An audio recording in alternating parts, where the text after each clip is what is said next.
The next track on that record is Mama's Eyes, which doesn't talk about your grandfather, it talks about your father. Yeah. And your mother. And I loved what you said when you played it down at Grimey's. You were like, my dad gets a little more credit than he deserves sometimes. Yeah. Well, I mean, I think that anybody who knows how the music industry works realizes that the touring musician probably doesn't deserve very much credit for raising their kids.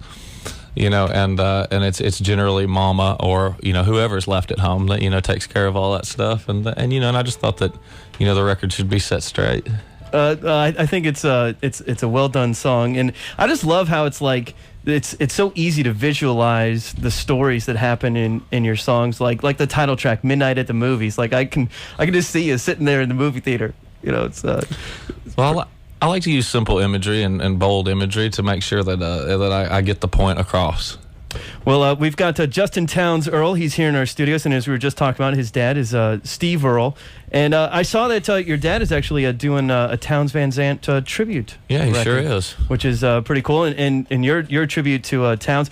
Now, one of the things I read said he was a friend of the family. So is he someone that you knew? Yeah, I mean, I had my Townes encounters, but I mean. Also, I mean, Townes was also they led pretty separate lives by the time I was around my father enough to be around Townes, because my mom sure didn't hang out with Townes fans. Yeah, gotcha.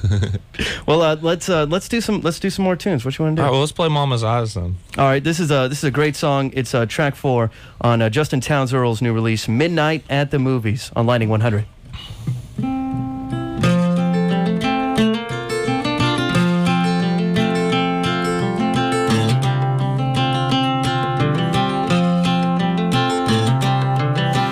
I am my father's son. I've never known when to shut up, and I ain't fooling no one no more. I am my father's son. We don't see eye to eye, and I'll be the first to admit I've never tried. Sure it hurts, but it should hurt sometimes. We don't see eye to eye.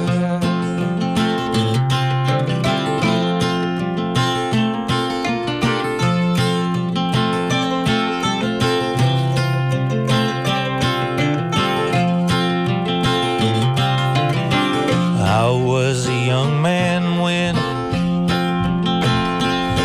I first found the pleasure in the feel of a sin, and I went down the same road as my old man, but I was younger then. And now it's 3 a.m. and I'm standing in the kitchen, holding my last cigarette. Strike a match and I see my reflection in the mirror in the hall, and I say to myself, I've got my mama's eyes, her long thin frame and her smile, and I still see wrong from right. I've got my mama's eyes. Yeah, I've got my mama's eyes.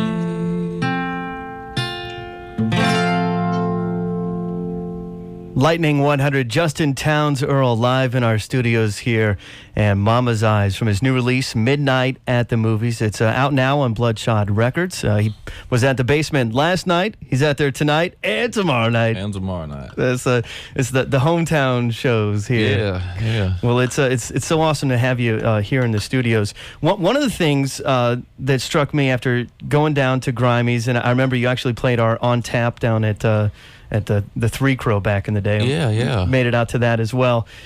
Is that you look like a young guy, but your records don't sound like it's a young guy making these records. You seem like you're I don't want to say it's the wrong way, but like, you know, you've got 50 years of experience or something. Is this from working with some great producer, or is it just because you grew up in the biz? Well, no, I just think it's just the way.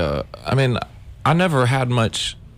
I had to work my way up. Like, you know, I said the last record I remember buying was at Grammys was the Morrissey record. But, you know, I had to work my way up to Morrissey. You know, I was not one of those people. I started listening, when I started listening to music, you know, it was the mid 80s, and I didn't, you know, got into all the stuff that was popular at that time, you know, all the hair bands and all that stuff when I was a little kid. But, you know, it's like after that, when it came to new music, when I started learning about music, I had to start at the beginning, you know, of songwriting, like with Woody Guthrie, and go back to like Charlie Poole and people like that, and then work my way up. And that's how I respect people like Morrissey and understand it, is because I understand that he understands all that stuff. He knows about Slim Harpo, you know, or he wouldn't be able to do what he does. And I think that's what it is. Is just I'm just working with formats that have been in place for 100 years or more. You know, and I think that's it. You know, I'm working inside an existing format that, you know, and I'm just doing my best to show it respect. Well, I think you're doing a tremendous job, and it's definitely an honor to have you here in the studios, because I think in 20 years it's gonna be hard to get you back. But so okay, you spent 10 years working on your first record, and all of a sudden you have another record out like a year later, and I've heard that maybe even have another one done. Well, I don't have them done. I have them. I have. I'm not supposed to talk about it. I'm getting a little thing. I'm sorry, but no, I do. I work. I mean, I get ahead of myself, and you know, and also, I mean, I have a lot of stuff in the plans and in works, but it's, you know, I've been writing songs for 14 years. You know, so there is some back catalog. I'm not like sitting down and writing every day. I'm not like some mad, insane songwriter that, you know, can pump out, you know, a ton of songs. Now, on Midnight at the Movies, I did write most of those songs in the past 6 months, but it was just a burst of them, you know, and then there's some old ones on it too. And a really cool cover, which I'd say may be better than the original. Oh, right. Well, I mean, we were looking for a cover to do on this record, and I was actually against it. You know, really? And it was R.S. Field's idea, and he was kind of looking for a more like kind of. He was thinking we'd do like an old timey thing, you know. But I don't really like that whole old timey game where everybody tries to find the most rare, you know, song to do, you know, so nobody else knows it. And so I went for something that was obvious to me, and it worked out really good. I mean, because, you know, that song's always been with me, because I mean, I think if you were a kid in the mid '80s and, you know, mid to late '80s, and your parents were remotely hip, they owned Replacements records, and you heard those records all the time. Yeah. Well, we're talking about the song "Can't Hardly Wait," which is on Justin Townes Earle's "Midnight at the Movies." I'm not sure if you knew about this, but last week we featured it on the Local Lightning Spotlight. Oh, so. Cool.